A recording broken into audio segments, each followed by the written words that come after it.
पङ्खा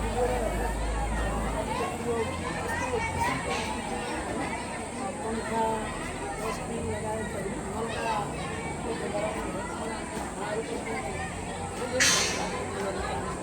साथै उहाँहरूको यस्तो कुरा स्वभाव र निस्वार्थ सहयोग प्रति हामी सम्पूर्ण विद्यालय परिवार लगायत विद्यार्थीलाई शिक्षक स्टाफ अभिभावक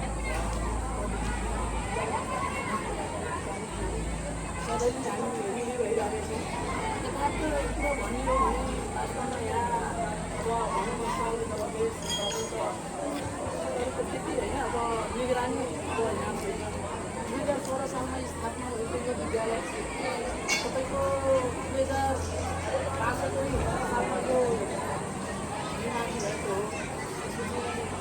त्यसपछि माथि भयो, त्यसरी छात्रहरूमा माथि पनि छ यो होइन। तर शिक्षक दरबन्दी पनि धेरै परेको छैन।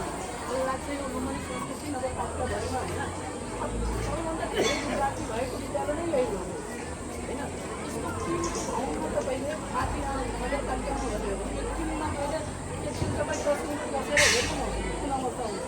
45-50 डिग्री सेल्सियसमा तपाईँ ठन्डा परे जस्तै भइहाल्छ कि यस्तो गाह्रो विषम परिस्थितिमा तपाईँले होइन सहयोग गरिदिनु भएको हामी एकदमै आभारी छौँ र आउने दिनहरूमा पनि तपाईँहरूको साथ सहयोगको अपेक्षा पनि राखेको छु।